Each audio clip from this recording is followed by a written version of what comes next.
Allah mengatakan ana jalisun man dzakarani, aku teman duduk, teman majlis orang yang menyebut, mengingat aku.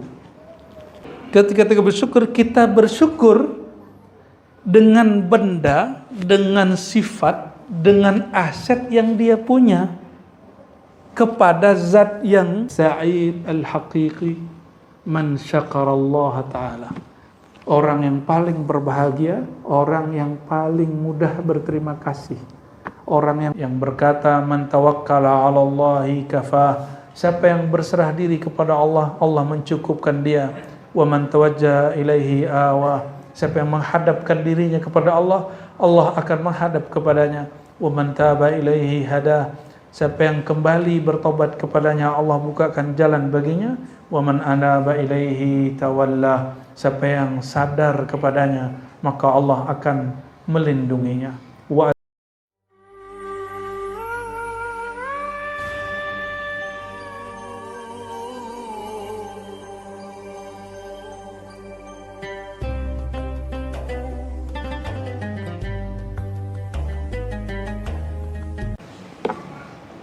Mengenai tata cara menempuh jalan thariqat al-Muhammadiyah.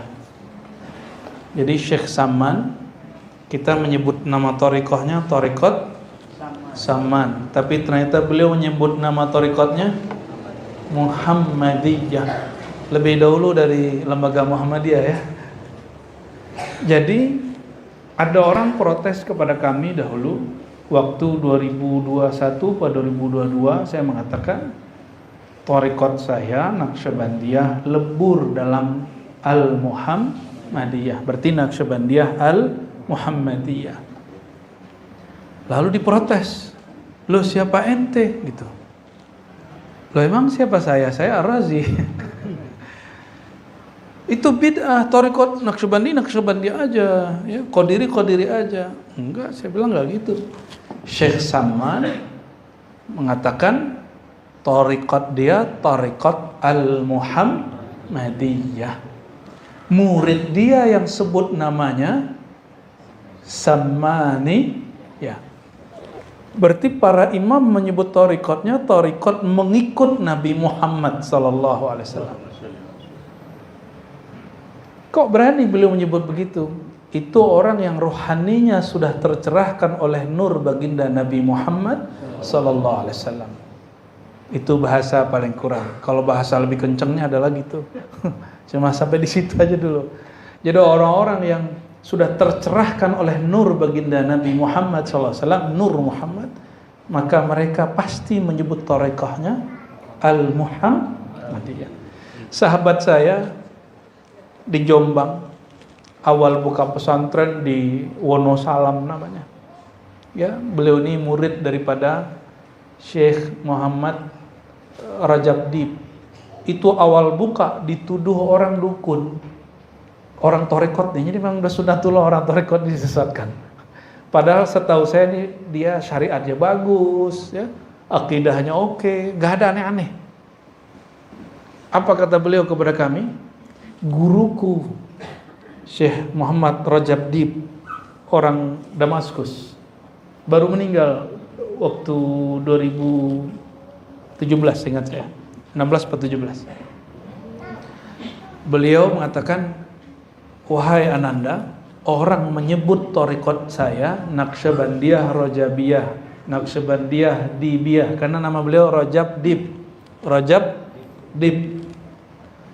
Tapi beliau mengatakan enggak, thariqatku thariqat Quran dan Sunnah, thariqatnya Nabi Muhammad sallallahu alaihi wasallam, Al-Muhammadiyah.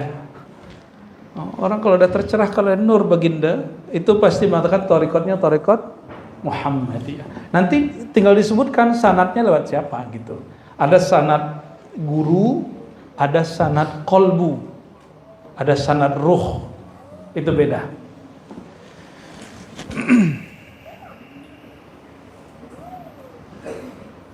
Kitab ini ditulis oleh Sayyidi Syekh Muhammad Ibn Abdul Karim Samman Al-Qurashi Al-Madani Asy-Syahir bis Samman.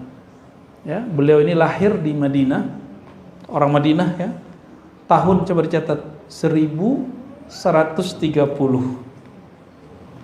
1130, wafatnya 1189. Berarti umurnya berapa?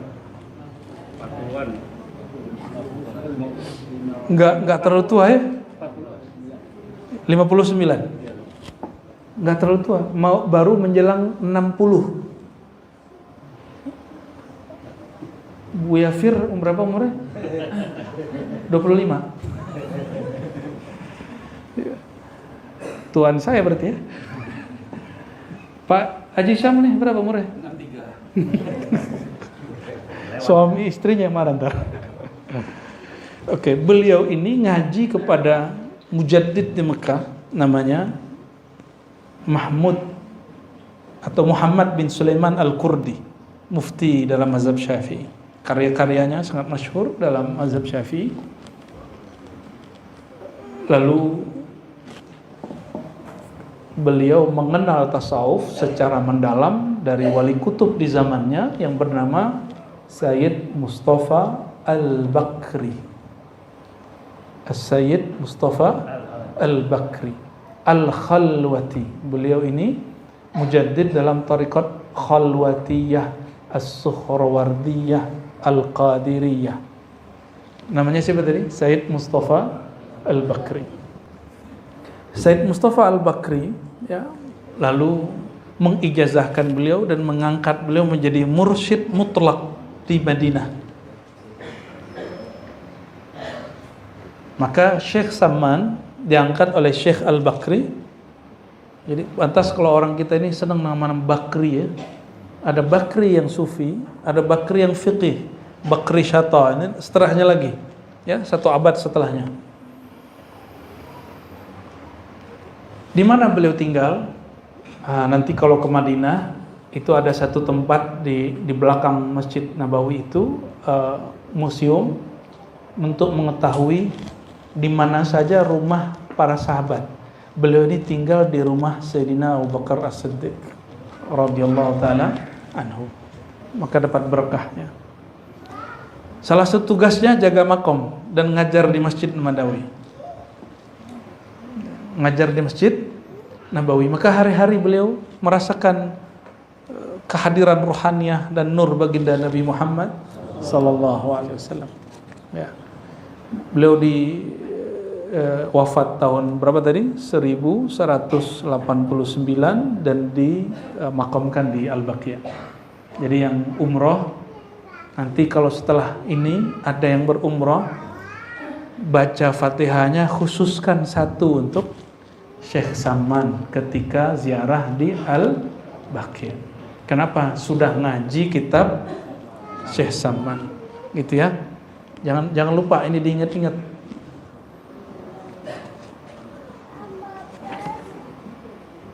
Kita masuk ke muqaddimah ya. Bismillahirrahmanirrahim. Ini muqaddimahnya aja udah dahsyat ini. Alhamdulillahilladzi bisanadina muttasil al-imam Muhammad Karim Samman kutubil aqwan qala Bismillahirrahmanirrahim wa bi thiqati alhamdulillahilladzi tahhara quluba ahbabihi bimadadil musyahadati tathhira. Segala puji milik Allah yang membersihkan kolbu kekasih-kekasihnya. Jadi kolbu siapa yang dibersihkan? Jadi kekasih Allah dulu. Ciri-ciri kekasih sering ingat dan sebut nama kekasihnya. Hari ini sudah berapa kali nyebut nama Allah? Semakin sering nyebut nama Allah, semakin bersih kolbunya. Ya, bukan amin pasti. Amin lagi sensitif sekarang. Dengan apa? Bimadadil musyahadat tathira, dengan anugerah musyahadah, penyaksian kolbu, tathira, dengan benar-benar dibersihkan. Wahabbahum lima jitabahum ila hadratihil aliyah faidan wa in'aman kathira. Maka Allah nanti akan mengundang mereka, memilih mereka ke hadirat Allah. Apa yang disebut hadirat? Hadirat itu bahasa Arab yang sudah jadi bahasa Indonesia, hadir. Jadi kalau disebut hadirat Allah, itu maksudnya majlisnya Allah. Majelisnya ada nggak dalilnya? Ada, ya, di hadis Imam Bukhari, hadis qudsi, Allah mengatakan ana jalisun man dzakarani, aku teman duduk, teman majelis orang yang menyebut, mengingat aku. Ya. Berarti kalau lebih dari menyebut dan berzikir, yaitu kenal, bahkan cinta, kalau sudah cinta bukan lagi jalisun man dzakarani, ya, akulah teman dia. Bukan hanya sekedar teman nongkrong, tapi dibawa kemana-mana. Ya, walaupun tubuh di bumi terlihat bekerja di kantor, mungkin kena macet setiap hari, atau di depan laptop setiap hari, kolbunya bersama Allah Subhanahu wa ta'ala. Wa adkhalahum hima izzatihi wa ja'ala kala kullan minhum ala ba'di ma'lumatihi amira, ya. Lalu memasukkan mereka ke dalam benteng keagungannya dan menjadikan semua mereka, ya, ala ba'din, sebagian mereka terhadap sebagian lain pemimpin, ya. Wa atalahum ala ta'thiratil asma wa sifat. Lalu sebagian mereka ini Allah izinkan untuk mengetahui efek kalau belajar tentang nama dan sifat Allah dalam dirinya. Nah, coba perhatikan bahwa tasawuf itu tidak hanya urusan membersihkan hati, tapi juga belajar tentang makrifat nama Allah dan nama Rasulullah sallallahu alaihi wasallam. Jadi kalau orang ngomong tasawuf itu akhlak doang, enggak. Akhlak bagian dari tasawuf, tapi tasawuf tidak terbatas oleh akhlak. Gitu ya. Dan orang membayangkan, oke, saya terimalah istilah akhlak. Tapi akhlak bukan akhlak yang kita pahami, akhlak sesama makhluk. Ada akhlak kepada Khalik, kepada Allah Subhanahu wa ta'ala. Jika benar akhlak itu maknanya begitu, barulah benar tasawuf itu akhlak. Berarti belajar akhlak juga belajar nama dan sifat Allah. Selama ini kalau belajar akhlak isinya apa? Penyakit hati, penyembuh penyakit hati. Berhenti di situ. Itu belum. Penyembuhnya apa? Penyembuhnya nama Allah. Yang dapat menyembuhkan luka di kolbu itu nama Allah. Luka apa saja? Luka dosa, luka makhluk, punya teman sakit hati, punya kekasih patah hati, itu bisa sembuh dengan nama Allah. Kalau rajin netesin nama itu dalam kolbu. Ya, kalau kolbu kita masih terganggu oleh nama makhluk, berarti namanya belum jadi obat karena belum masuk. Belum masuk, ya.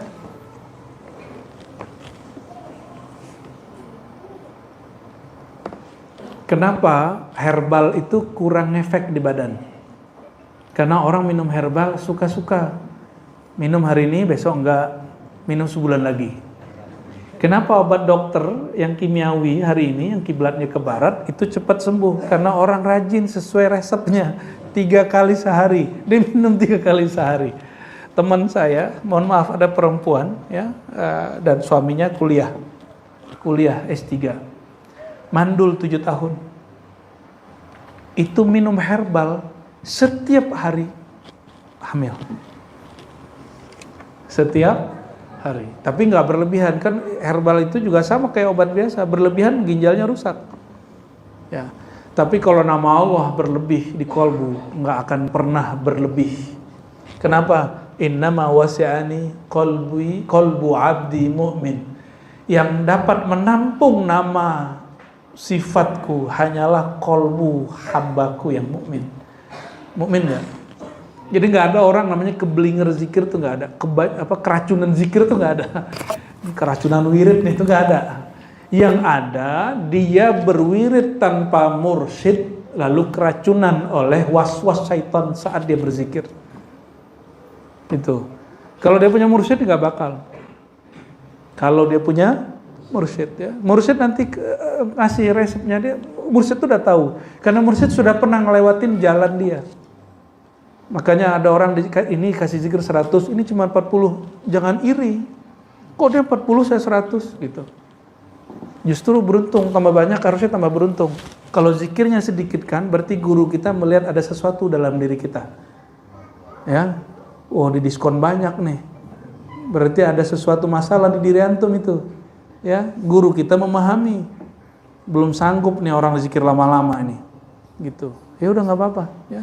Maka kita nggak menyamakan zikir untuk pekerja, zikir untuk orang yang kerjanya lepas, zikir untuk orang yang tidak bekerja. Itu beda. Beda loh, ininya kurikulumnya beda, nggak bisa disamain.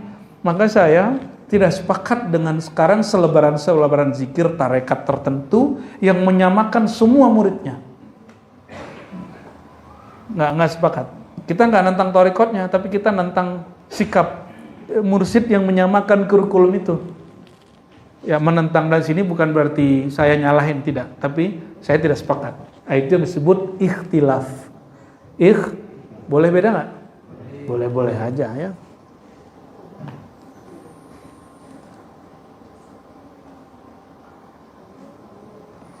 Ini mukadimahnya panjang, saya ringkas saja. Ya. Sampai ke bagian wa ashkuruhu. Aku bersyukur kepadanya. Ini kalimat, coba perhatiin, mukadimahnya sudah berisi marifat. Aku bersyukur kepadanya, kepada Allah. Wa huwa syakir wa syukur wal mashkur. Padahal syukur itu dialah yang sebenarnya yang bersyukur, dan sifat syukur itu juga dari dia, dan yang disyukuri itu juga dia. Apalah maksudnya itu? Nih contoh, Nabi ditanya, kenapa engkau sholat sebanyak ini wahai baginda, sedangkan engkau sudah diampuni dulu, sekarang dan nanti? Apa jawaban beliau? Aku ingin menjadi hamba yang bersyukur. Syukurnya Nabi bukan ingin ditambah. Kalau antum syukur supaya ingin nikmat ditambah kan? Berarti kalau nggak ditambah nggak Nabi nggak begitu. Nabi, nah nih coba, tubuh ini milik kita atau milik Allah? Serius nih. Berarti kita sholat pakai milik Allah atau pakai milik kita? Ruh yang kita jadikan spirit sholat, yang dia menyembah Allah, itu dari hembusan Allah atau dari hembusan antum? Milik kita atau milik Allah? Oke. Terus milik kita mana? Jadi itu tuh dia, dosa, atau milik kita itu dosa. Jadi ketika kita bersyukur, kita bersyukur dengan benda, dengan sifat, dengan aset yang dia punya kepada zat yang memberikan semua itu. Maka tidak pantaslah orang, ini di tasawuf belajarnya. Di tasawuf itu nggak ada orang mencari pahala, nggak ada. Itu tasawuf pemula. Tasawuf pemula baca zikir apa supaya dapat apa gitu ya. Jadi antum mohon maaf kalau belajar zikir ini pelancar rezeki, zikir ini narik rezeki, zikir ini meramaikan warung, zikir ini naikin pangkat. Itu bukan tasawuf, bukan tarekat. Itu wirid hikmah biasa. Bukan hikmah aliyah, itu hikmah sufliyah. Kenapa? Dia berwirid, berzikir dengan amal yang tinggi untuk mengamankan dunia yang rendah. Paham di situ? Oke. Yang disebut bersyukur itu kita memuji sang pemberi, sang pemilik sebagaimana layak dia dipuji, itu baru disebut bersyukur. Coba doa munajat kita kalau sebelum zikir, sebelum ilahi anta maksudi, Allahumma a'inni ala dzikrika. Nanti semua yang hadir, mungkin bulan depan nanti ada ratib saman yang sudah saya ringkas, lalu di belakangnya nanti ada tawassul saman, nanti kita buat buku kecil, nanti kita bagikan semua ya untuk amalan antum ya, di sini nanti boleh dibawa pulang amalannya ya. Jadi ada ratib saman, Rotib Saman itu amalan yang sudah disusun oleh Syekh Saman. Nanti kita ringkas karena dia panjang. Ini zaman now orang bisa duduk sebentar sudah hebat. Ya, jadi ada idealnya baca ini, minimal baca ini gitu. Gitu ya. Insya Allah harus disesuaikan karena zaman sudah berubah. Zaman Syekh Saman belum ada handphone, belum ada YouTube. Jadi orang nggak terganggu kalau wiridan aja. Wiridan aja. Kalau sekarang baru mutar tasbih, handphone bunyi. Handphone nggak bunyi pun dibuka, cari-cari. Betul nggak? Maka untuk mengimbangi itu ilmu-ilmu begini mesti diperbaharui tata cara pengamalannya. Ilmunya nggak usah diperbaharui, tata caranya yang perlu diperbaharui. Nggak bisa ala lama orang horor nanti. Ya, mau antum ala saya dulu belajar Saman. Janganlah ya. Kalau saya dulu belajar tarikat Saman, nanti pada orang ngira belajar tarikat Saman tuh jadi gila. Ya. Nanti udah diringkas tuh ya. Dulu kalau belajar Samaniyah, wah Masya Allah, dahsyat lah. Saya nggak usah cerita lah di sini ya. Yang tahu nih Dajum nih yang tahu nih.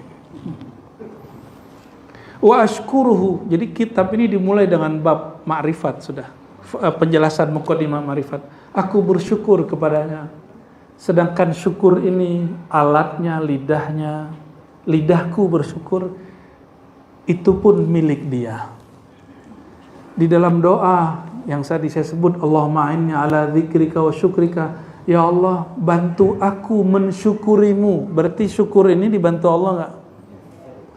Jadi kalau ada orang ingin tahu apakah dia sedang dibantu Allah atau tidak, coba lihat dirinya, apakah dia suka bersyukur atau tidak. Ya, coba lihat satu negara, apakah dia dibantu oleh Allah atau tidak. Seorang syekh, seorang habib, seorang kiai, seorang pemimpin, apakah dia, negaranya, majelisnya dibantu Allah atau tidak. Dia suka bersyukur atau suka mengumpat. Suka bersyukur atau suka mengeluh atau suka mengumpat. Nih tolong, di tempat kerjanya suka bersyukur atau suka ngumpat, suka ngomel, suka ngeluh atau suka memuji Allah Subhanahu wa taala. Yang mana? Ngeluh. Yo, gimana? Berarti belum dibantu Allah. Maka kami kalau di ribat sana itu salah satu doa wajib sebelum zikir, Allahumma a'inni, ya Allah bantulah aku mengingat Engkau. Yang kedua, bantulah aku bersyukur kepada Engkau. Yang ketiga, bantulah aku membaguskan ibadah kepada Engkau. Maka ciri-ciri orang yang dapat bantuan, dia berzikir, dia bersyukur. Coba hari ini antum lihat orang punya majelis, dia menghujat-hujat nggak kerjaannya? Hujat pemerintah kah? Pemerintahnya hujat ulama kah? Itu sama aja, nggak ada bersyukurnya itu. Ya, ngeluh aja. Dia sudah bebas berceramah, masih aja menghujat orang. Masih aja menghujat orang yang memberikan hak kebebasan dia untuk berceramah. Itu orang nggak dibantu Allah. Majelisnya nggak dibantu Allah. Pergerakannya nggak dibantu Allah. Paham? Ya. Mulai hari ini, malam ini, syukurilah hari-hari. Indonesia macet, masih mending macet. Antum pilih, perang atau macet? Biarlah macet. Ya. Hatiku sakit.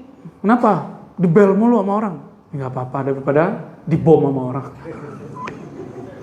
Gitu ya. Ada kan rumah-rumah tertentu tengah malam masih itu tetangganya ngebel gitu ya. Ada tetangga saya.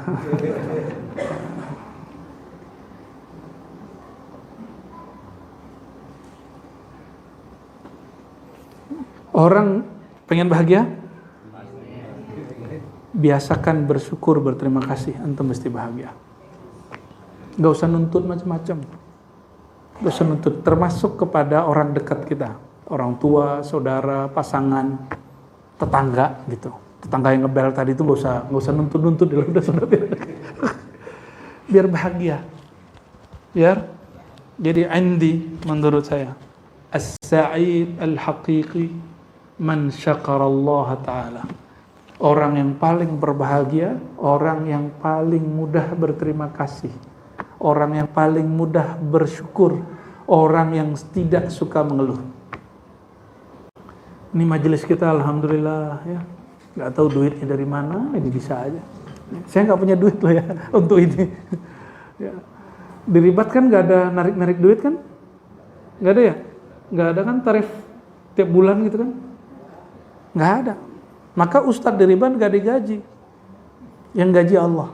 Karena Ustadz Ribat bersyukur kepada bagi kami diizinkan membaca namanya, berarti kami sedang dibantu olehnya. Kami diizinkan megang kitab-kitab kekasih-kekasihnya, wali-walinya, kami sedang dibantu olehnya. Mau orang yang datangnya sedikit, mau orang yang datangnya banyak, Allahnya tetap paham. Berarti kalau nanti majelisnya rame, majelisnya sepi, gak usah sedih, santai aja. Dulu murid pertama saya di Ribat itu Rahmat, Ustaz Rahmat ini, yang ngajar di sini. Ya, yang pertama 2000 berapa dulu? 2018 ya. Tapi sebelum itu yang ikut ngaji sama saya Buya Zul Asfi dari 2000 jauh. belum ada belas-belas sudah ikut ngaji dari dulu. Udah ikut ngaji dari dulu. Ya, Faiz juga sama. Istri saya lebih dulu lagi. Alhamdulillahirabbil alamin.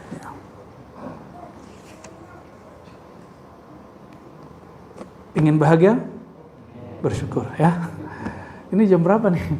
Takut nyantum jadi ngeluh nanti nih. 10 gitu. 10 masih ada ya. 10? Kurang 10. Oke, kita mentok 10.30. Mentok. Hah? Kif? Visual jawab, ada tanya jawab? Ntar dulu, ini baca kitabnya beres. Oke, sip. Ntar ya, ini muqaddimahnya belum beres. Sampai dulu syahadat baru. Ini baru muqaddimah, belum sampai ke syahadatnya. Ntar dulu ya. Asyakir wasyukur wal mashkur. Yang syakir, yang bersyukur pada hakikatnya adalah Allah. Yang sifat syukur itu juga anugerah dari wal maskur, yang dia syukuri juga Allah. Kalimat ini disalahfahami orang. Yang bersyukur, yang disyukuri satu. Ini dibuat analognya. Ini jadi pertanyaan hebat di daerah Sulawesi. Ada seorang ustadz bertanya, pertanyaannya berat. Ada guru kami berkalam, Buya, katanya. Apa kalam guru antum? Tiadalah yang menyembah dan disembah kecuali satu. Ngeri gak tuh kalamnya? Tiadalah yang menyembah dan yang disembah kecuali. Ini mirip-mirip begini. Maka saya jelaskanlah pelan-pelan. Engkau sholat pakai tubuh milik siapa? Engkau punya kolbu yang hadir dalam sholat, kolbunya yang genggam siapa? Yang ciptain siapa? Maka maksudnya tiadalah yang menyembah, yang disembah kecuali satu. Ciptaan Allah itu disebut perbuatan Allah, maka perbuatannya kembali kepadanya itu disebut menyembah. Dia juga, tapi ingat, zat Allah beda dengan perbuatan Allah, tapi tiadalah perbuatan itu kecuali karena kehendak dari zat Allah. Rumit nggak ngaji gitu atau mudah? Bingung? Coba bayangkan ada orang baca Quran tapi nggak ada yang baca. Bisa? Maka perbuatan membaca tanpa ada yang membaca mungkin nggak? Tapi bacaan itu orang atau bukan? Suara itu orang atau bukan? Suara. Suara kalau jadi orang banyak dong dari orang. Suara itu bukan orang. Suara itu itu pelengkap dari orang itu, perbuatan bukanlah kita, tapi perbuatan itu tidak ada kalau nggak ada kita, ya. Selamat pusing. Wa asyhadu an la ilaha illallah wahdahu la syarika lah azizan kabiran al-qail ya ayyuhalladzina amanu dzkurullaha dzikran katsira. Ya, aku bersaksi tiada yang berhak disembah kecuali Allah yang tiada sekutu baginya, yang berkata, wahai orang-orang yang beriman. Orang beriman belum cukup, belum sempurna, maka dipanggil supaya sempurna imannya. Uzkurullaha, kenalilah Allah, berzikirlah kepada Allah, zikran katsira, dengan ma'rifat yang banyak, dengan zikir yang banyak. Jadi makna zikir dua, mengenal dan menyebut, mengingat, ya. Wa asyhadu anna sayyidana Muhammadan abduhu wa rasuluhu wa maulah al-qail, yang berkata, man tawakkala 'ala Allahi kafah, siapa yang berserah diri kepada Allah, Allah mencukupkan dia. Wa man tawajjaha ilaihi awah, siapa yang menghadapkan dirinya kepada Allah, Allah akan menghadap kepadanya. Wa man taba ilaihi hadah, siapa yang kembali bertobat kepadanya, Allah bukakan jalan baginya. Wa man anaba ilaihi tawalla, siapa yang sadar kepadanya, maka Allah akan melindunginya. Wa adna minhu wa aghnah amman siwa, Allah mendekat kepadanya dan mencukupkannya dari selain Allah subhanahu wa ta'ala. Ini baru sampai di syahadatain. Bulan depan solawatnya, insya. Ini ada solawat Syekh Saman, agak unik, ya. Allahumma sholli wa sallim barik alaih. Ada pertanyaan?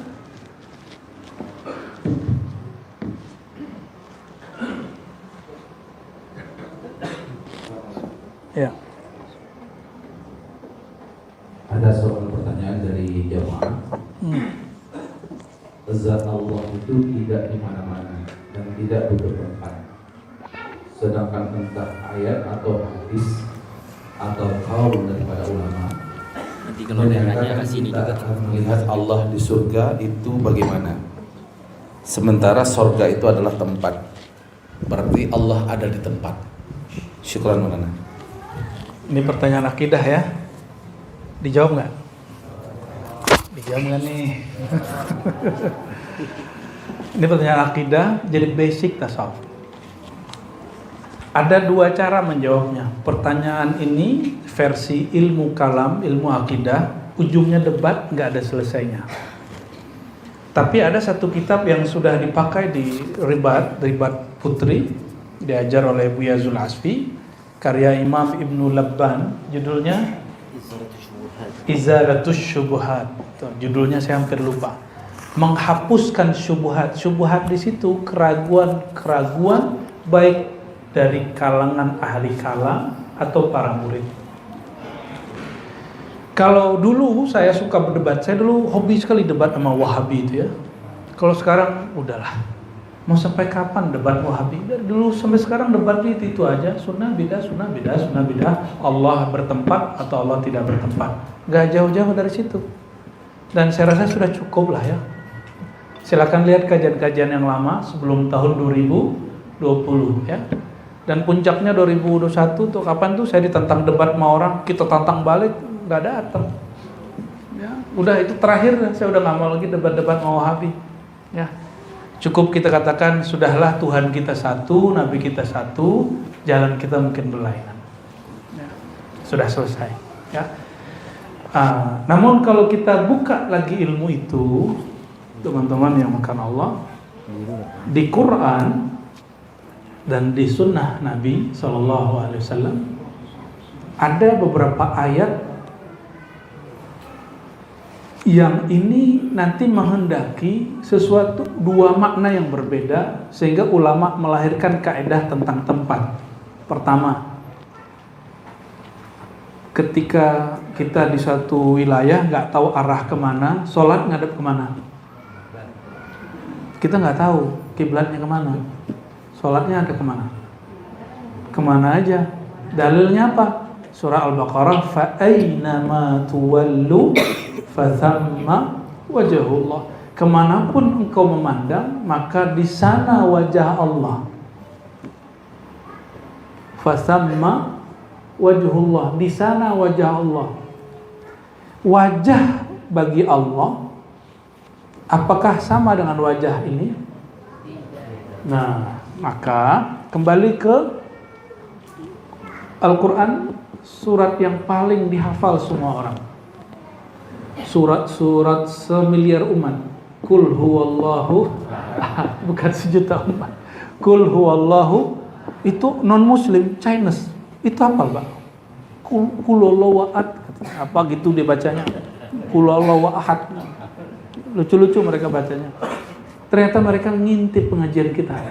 Alhamdulillah. Maka nggak boleh benci dengan ras manapun. Siapa tahu kolbu dia ada cahaya. Ya.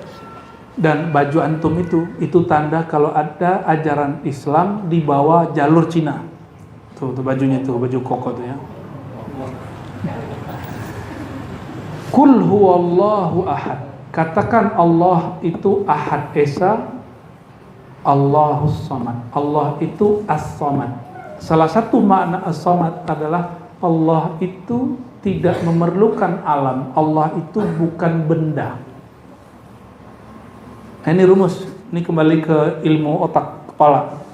Biar agak berat-berat dikit. Ngaji tasawuf tuh nggak ada yang berat. Yang berat tuh ngaji kalam. Ngaji tasawuf itu bikin kolbu kita kayak melayang. Tapi kalau belajar kalam di sini bluk. Nah, yang saya ajarkan tasawuf. Cuma kalau orang nanya kalam ya kita jawab juga. Allah bukan benda. Coba ingat-ingat, Allah bukan benda. Itu bahasa Arabnya jisim. Jisim bahasa Indonesia jasmani, lain. Jasmani bahasa Indonesia badan. Jisim benda dalam bahasa Arab itu meliputi benda yang materi dan benda yang tidak materi. Yang materi contoh, ini benda nggak? Ini benda, kain ini benda. Oke, suara saya itu disebut juga jisim, benda, tapi bukan benda materi. Ini nggak ngikutin ilmu fisika ya. Ini benda dalam ilmu akidah. Cahaya, coba lihat cahaya. Antum lihat cahaya atau lihat lampu?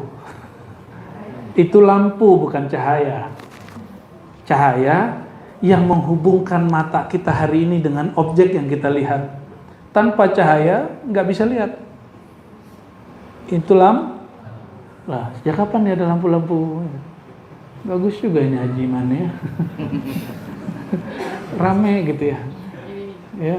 Oh, Haji Sam yang buatnya. Bid'ah itu ya.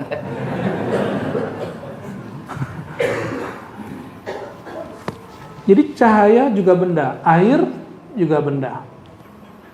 Oke. Maka ada benda yang materi kasar, ada benda yang materinya halus. Allah juga bukan sifat dari benda, arad, kondisi dari benda. Contoh, antum ini sehat apa sakit? Sehat itu coba bayangkan sehat tapi nggak ada orangnya. Bisa nggak? Bayangkan sakit nggak ada orangnya. Bisa nggak? Paham?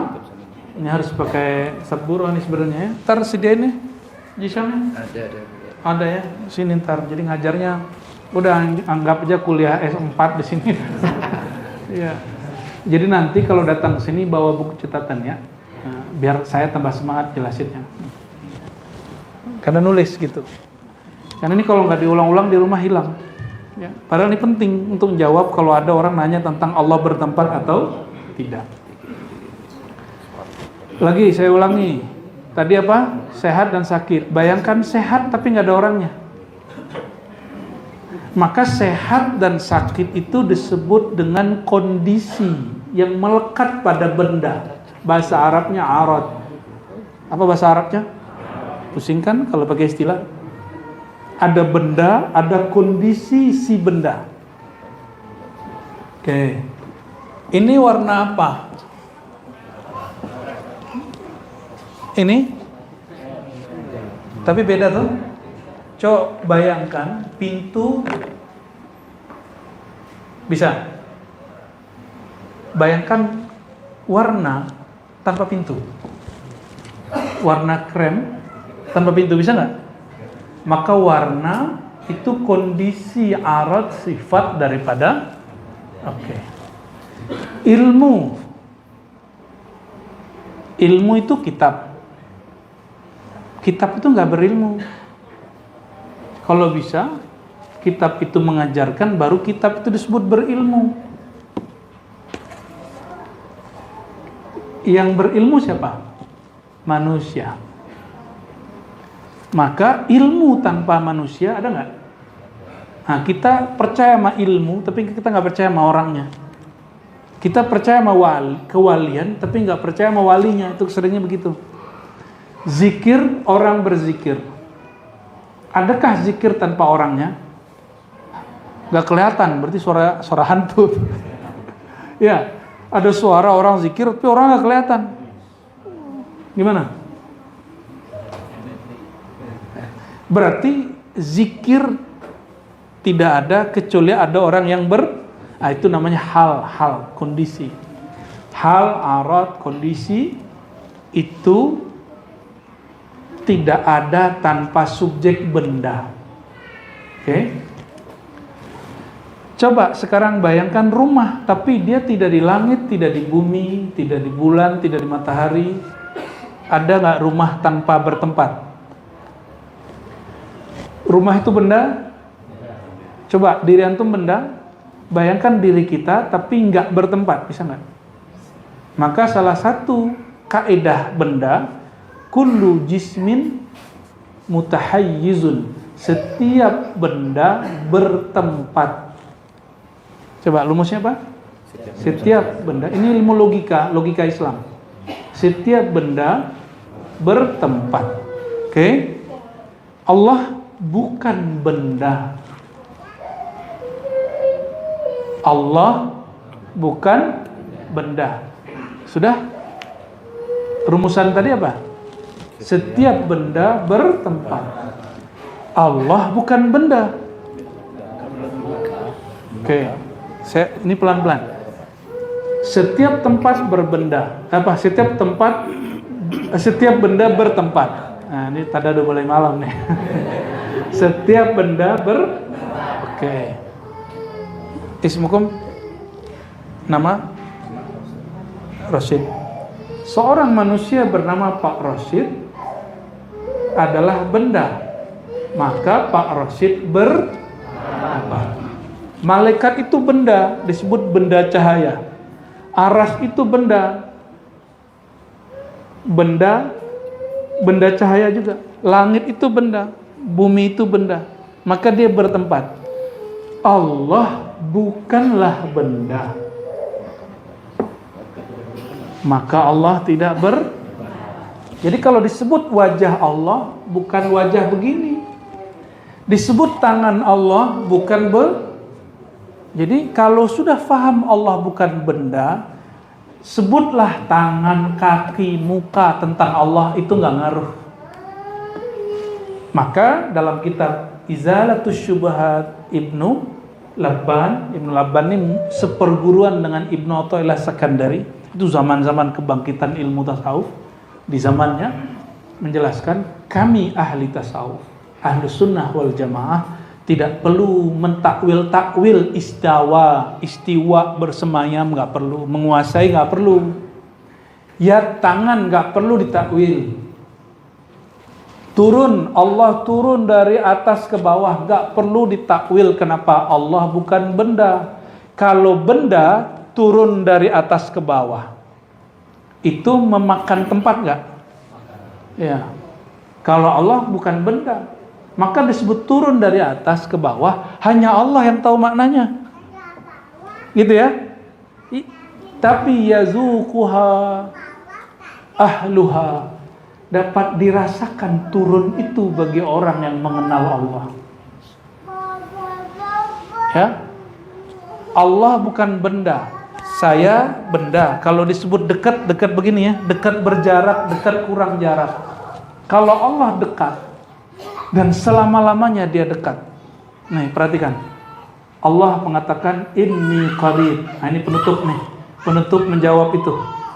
Biar ada tasawufnya.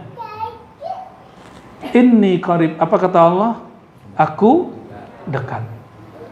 Berarti selama-lamanya Allah dekat, karena dia bukan benda. Karena dia bukan benda, dia tidak berubah-ubah. Ingat, tadi kaidah pertama apa? Setiap benda bertempat. Ada kaidah kedua, tolong diingat-ingat dan dicatat. Setiap benda berubah-ubah. Allah bukan benda, maka Allah tidak berubah. Jadi ilmu akidah dan ilmu tasawuf itu berkait, nggak bisa misah. Maka wajib baca teologi ulama Nusantara yang saya tulis itu ya. Udah habis ya? Masih ada nggak? Masih ada ya. Itu tenang aja, saya nggak tambah kaya dengan itu ya, karena saya nggak mengambil 1% pun, semuanya untuk ribat. Makanya bisa mindahin berkat itu mungkin ya. Wallahu a'lam bishawab. Benar nggak? Sahih? Nah, kurang kali duitnya. Mana cukup jual buku untuk mindahin tadi ya. 1 tiang aja 80 juta.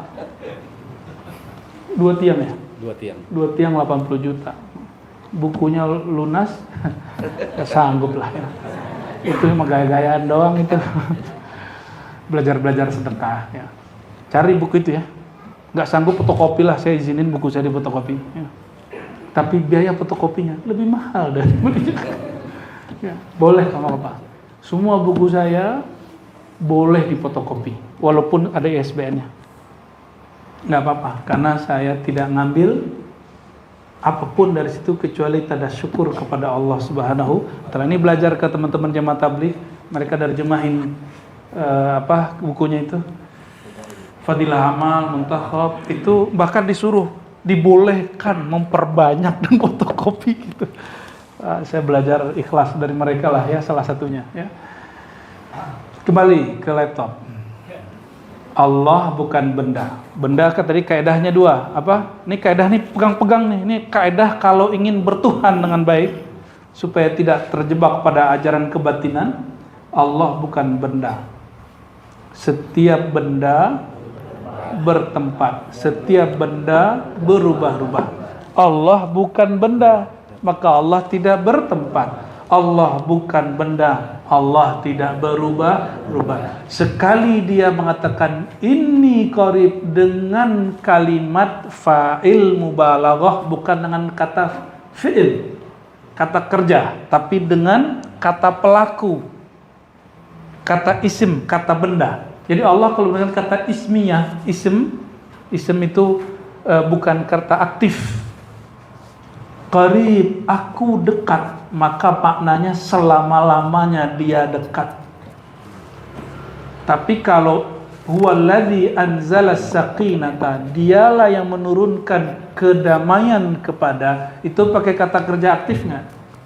Karena dia kata kerja aktif, ada yang diturunin, ada yang tidak, tergantung kadar imannya.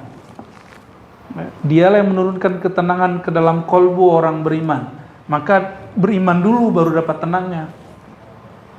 Kalau nggak ada iman, nggak turun sakinahnya, ya masih gelisah hidupnya. Nah, berarti kurang percayanya sama Allah. Percayanya dikuatin dengan ngaji ma'rifatullah, ya. Terus sudah hafal yang tadi? Sudah hafal tadi? Apabila Allah mengatakan aku dekat, maka selama-lamanya dekat, karena dia bukan benda, karena dekatnya bukan dekatnya benda yang berubah-ubah dan bertempat. Oleh karena itu, wahai yang merasa dirinya berdosa, Allah tidak pernah jauh karena dosamu. Begitu juga sebaliknya, wahai orang-orang yang merasa taat, merasa wiridnya banyak, yang ijazah thariqatnya banyak, ijazah auratnya banyak, ilmunya banyak, hafalannya banyak, tahajudnya banyak, Allah tidak pernah tambah dekat dengan taatmu. Terus kita nggak usah ngapain dong? Enggak, bukan begitu, jangan salah paham. Ini lagi menjelaskan tentang Allah. Allah dekatnya tidak bertambah dengan taat, tidak berkurang karena ada orang maksiat. Maksudnya jangan putus asa wahai pemaksiat, jangan sok suci wahai orang taat. Jadi kalau nanti ini negara kita nih dihindarkan dari bencana, jangan sok-sokan ini karena saya khataman zikir la ilaha illallah. Gaya bener ente. Ya. Ya. Masuk angin aja gak bisa nendang, gak bisa ngelawan. Gaya-gayaan la ilaha illallah, dia bisa menolak bala dan negeri ini. Sok bener ya. Saya seminggu ini diberi sakit sama Allah. Sakit apa namanya? Yang bahasa Indonesianya apa tuh? Galigata. Emang gitu? Ya, kayak alergi gitu. Keluar dikit, makan apa dikit langsung. Jadi lemas, badan tuh lemas setiap hari. Tapi maksain ngajar. Jadi kemarin tuh maksain ngajar. Kayak nggak ada penyakit gitu, nggak ada apa. Padahal saya lemas itu. Hari ini juga masih lemas-lemas sebenarnya, tapi kalau sudah lawan aja lah. Ya. Kembali ke syahadat Nur Muhammad itu. Semuanya, diriku, tubuhku, semuanya berasal dari Nur Muhammad SAW. Udah habis, sudah mau rasa sakit, mau rasa sehat, kita pulangkan kepada Allah Subhanahu wa Ta'ala. Semangat lagi. Alhamdulillah. Maksud kalimat tadi apa? Allah tidak jauh karena maksiatmu, Allah tidak tambah dekat karena taatmu. Itu Allah, karena Allah bukan benda. Taat itu abadi nggak? Maksiat abadi nggak? Kenapa? Taat dan maksiat itu kondisi. Coba bayangkan sholat tanpa ada orang yang sholat. Yang ada cuma buku sholat. Adakah sholat tanpa orangnya? Nggak ada kan? Oke. Ini sudah mulai serius nih. Padahal udah mau selesai nih ngajinya nih. Adakah maksiat tanpa orang yang maksiat? Ya ada. Orang itu benda, kondisi dia berubah-ubah. Kadang dia taat, kadang dia maksiat. Itu kondisi aratnya. Si hambanya nggak boleh berubah yakinnya kepada Allah. Itu yang disebut iman, tidak boleh bertambah, nggak boleh berkurang. Allah dekat itu nggak boleh tambah kurang rasanya. Paham maksudnya? Ini berkait dengan kajian sebelumnya. Iman tidak bertambah, tidak berkurang. Apa yang tidak bertambah? Yang di dalam kolbu itu. Sedangkan cabang iman saat itu naik turun. Dia berkurang turun dengan maksiat, naik dengan. Jadi kalau ada ustadz bilang iman naik, itu maksudnya cabang iman.